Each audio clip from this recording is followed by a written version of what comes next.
বাংলাদেশের রাজনীতি বহুদিন ধরেই অস্থির।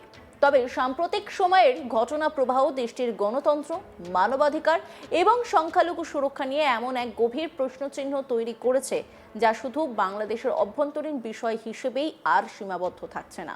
শনিবার 7 ফেব্রুয়ারি বাংলাদেশের দিনাজপুর জেলে প্রাক্তন জলসম্পদ মন্ত্রী ও 5 বারের নির্বাচিত সাংসদ রমেশ চন্দ্র সেনের মৃত্যু এই প্রশ্নগুলিকেই আরও তুলে ধরছে।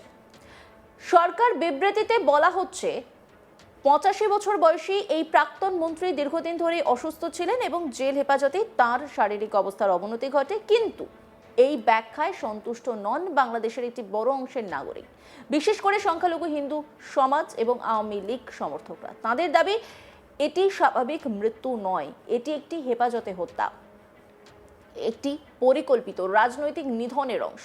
শনিবার স্থানীয় সময় সকাল 9:10 গুরুতর অসুস্থ অবস্থায় দিনাজপুর জেল থেকে রমেশ চন্দ্র সেনকে আনা হয় দিনাজপুর মেডিকেল কলেজ হাসপাতালের জরুরি বিভাগে। মাত্র 19 মিনিট পর সকাল 9:29 চিকিৎসকেরা তাকে মৃত বলে ঘোষণা করেন। এই সময়ের ব্যবধানে বহু প্রশ্নের জন্ম দিচ্ছে। যদি অবস্থা এতটাই গুরুতর ছিল, তবে কেন তাকে আগে হাসপাতালে পাঠানো হয়নি? একজন প্রাক্তন মন্ত্রী ও প্রবীণ সাংসদের ক্ষেত্রে যে বিশেষ চিকিৎসা নজরদারি পাওয়ার কথা, তা আদৌ কি তিনি পেয়েছিলেন? সংশ্লিষ্ট সূত্র এবং পরিবারের ঘনিষ্ঠদের অভিযোগ, অন্তর্বর্তী প্রশাসনের সময় থেকে জেলগুলির অবস্থা আরও খারাপ হয়েছে। বিশেষ করে আওয়ামী লীগ ঘনিষ্ঠ বন্দীদের ক্ষেত্রে চিকিৎসা পরিষেবায় চরম অবহেলা করা হচ্ছে। রমেশ চন্দ্র সেনের বিরুদ্ধে খুন সহ 3টি মামলা দায়ের করা হয়েছিল, কিন্তু হাসিনা সরকারের পতনের পর থেকে যে হারে আওয়ামী লীগ নেতাদের বিরুদ্ধে মামলা হচ্ছে তা নিয়ে প্রশ্ন উঠছেই। আইনজীবী ও মানবাধিকার সংগঠনগুলির একাংশের মতে এগুলির অনেকটাই রাজনৈতিক প্রতিহিংসা থেকে দায়ের করা মামলা, যেগুলির আইনি ভিত্তি দুর্বল। অভিযোগ উঠছে উদ্দেশ্য একটাই, আওয়ামী লীগের নেতৃত্বকে ভয় দেখানো, কোণঠাসা করা এবং ধীরে ধীরে রাজনৈতিকভাবে নিশ্চিহ্ন করে দেওয়া। দলের রাজনৈতিক কার্যকলাপ নিষিদ্ধ, জাতীয় নির্বাচনের বাইরে রাখা, শীর্ষ নেতাদের গ্রেপ্তার, এই সব মিলিয়ে আওয়ামী লীগ কার্যত রাজনৈতিক বন্দি দশায় পৌঁছে গিয়েছে বলে দাবি তাদের সমর্থকদের। রমেশ চন্দ্র সেন শুধুমাত্র একজন প্রাক্তন মন্ত্রী নন, তিনি ছিলেন বাংলাদেশের অন্যতম প্রভাবশালী হিন্দু রাজনৈতিক নেতা। আর এখানেই শুরু বিতর্ক। বাংলাদেশের সাম্প্রতিক বছরগুলিতে হিন্দুদের উপর হামলার অভিযোগ নতুন নয়। মন্দির ভাঙচুর, বাড়িঘর দখল, জোর করে দেশ ছাড়তে বাধ্য করা, এই অভিযোগ বহুবার উঠে এসেছে। সেনের মৃত্যুর পর সেই পুরনো প্রশ্নই নতুন করে সামনে আসছে। বাংলাদেশকে ধীরে ধীরে হিন্দু শূন্য করার পথে হাঁটছে। সমালোচকদের একাংশের দাবি, হিন্দু পরিচয় সেনের ক্ষেত্রে বাড়তি ঝুঁকি তৈরি করেছিল। বিশেষ করে যখন রাজনৈতিক অস্থিরতার সময় বহু আওয়ামী লীগ নেতা দেশ ছেড়ে পালান, তখন সেন নিজের বাড়িতেই থেকে যান।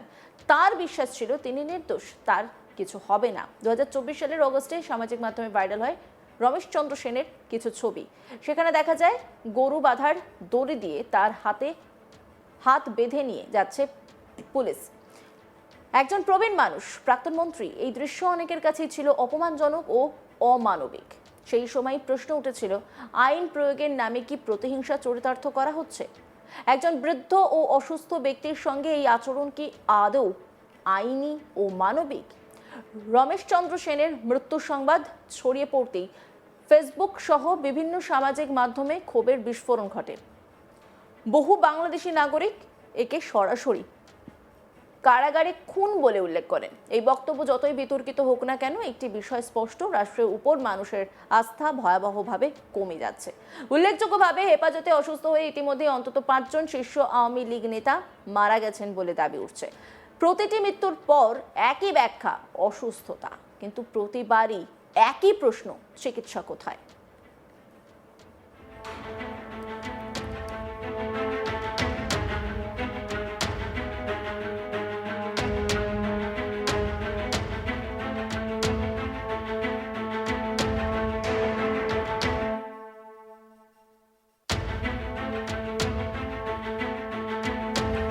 রমেশ চন্দ্র সেনের রাজনৈতিক গুরুত্ব বোঝা যায় তার প্রতিদ্বন্দ্বীদের দিকে তাকালেই। দীর্ঘদিন তিনি রাজনীতি করেছেন বিএনপির হেভিওয়েট নেতা মির্জা ফখরুল ইসলাম আলমগীরের বিরুদ্ধে। এমন একজন নেতার বিরুদ্ধে বারবার জিতে আসা সহজ কাজ নয়। 1997 সালে প্রথম সাংসদ নির্বাচিত হওয়ার পর থেকে তিনি হাসিনার ঘনিষ্ঠ বৃত্তে ছিলেন। আওয়ামী লীগের প্রেসিডিয়াম সদস্য হিসেবে দলের নীতি নির্ধারণেও তার ভূমিকা ছিল গুরুত্বপূর্ণ। 2009 থেকে 2014 জলসম্পদ মন্ত্রীর দায়িত্বে থাকাকালীন তিনি বিভিন্ন উন্নয়ন প্রকল্পের সঙ্গে যুক্ত ছিলেন। সমর্থকদের মতে তিনি ছিলেন ধনী হলেও মানুষের পাশে থাকা এক বিরল রাজনৈতিক অস্থিরতার পর 2024 সালের অগস্টে তার সম্পত্তিতে হামলা হয়। 16 আগস্ট গভীর রাতে তাকে বাড়ি থেকে গ্রেপ্তার করা হয় এবং পরদিন দিনাজপুর জেলে পাঠানো হয়। সেই সময় থেকেই তার শারীরিক অবস্থার অবনতি শুরু হয় বলে পরিবারের অভিযোগ, কিন্তু বারবার আবেদন সত্ত্বেও উন্নত চিকিৎসার ব্যবস্থা করা হয়নি। তার পাশাপাশি বাসবী সরকার নামের এক ফেসবুক ব্যবহারকারী লেখেন, ইউনূস সরকারের অধীনে পরিকল্পিত কারাগার হত্যা চলছে। একজন বৃদ্ধ ও অসুস্থ মানুষকে ন্যূনতম চিকিৎসাও দেওয়া হয়নি। এদিকে রমেশ চন্দ্র সেনের মৃত্যুর খবর পাওয়ার পর তাকে শেষ শ্রদ্ধা জানাতে আসেন বিএনপি নেতা তথা তাঁর এক সময়ের প্রতিদ্বন্দ্বী মির্জা ফখরুল ইসলাম আলমগীর। পৌঁছন জামাত ইসলামী নেতারাও। ভুলে গেলে চলবে না, 12ই ফেব্রুয়ারি রয়েছে বাংলাদেশের সংসদ নির্বাচন, আর তার আগে একজন হিন্দু রাজনীতিবিদের মৃত্যুতে শেষ শ্রদ্ধা জানানোর সুযোগ ছাড়তে রাজি নয় কোনো রাজনৈতিক দলই। এমনই মন্তব্য করছেন বহু নেটিজেন।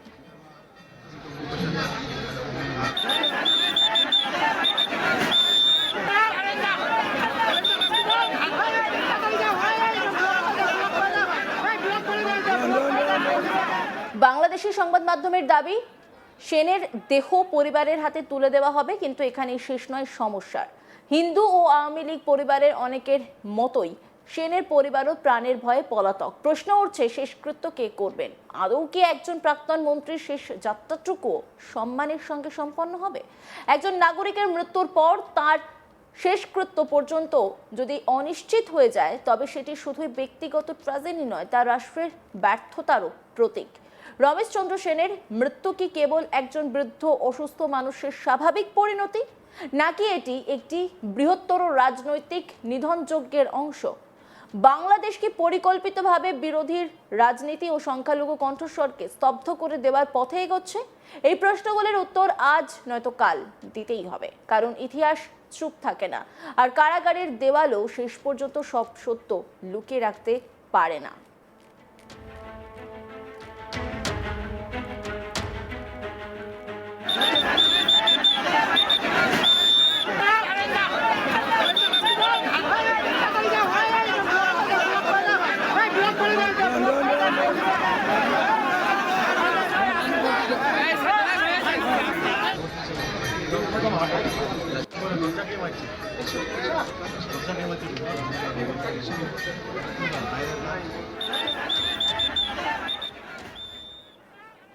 অন্যান্য খবরের আপডেটের জন্য অবশ্যই নজর রাখুন আজ তাক বাংলার ইউটিউব স্ট্রিমিংয়ে। লাইক, কমেন্ট, শেয়ার এবং সাবস্ক্রাইব করতে ভুলবেন না।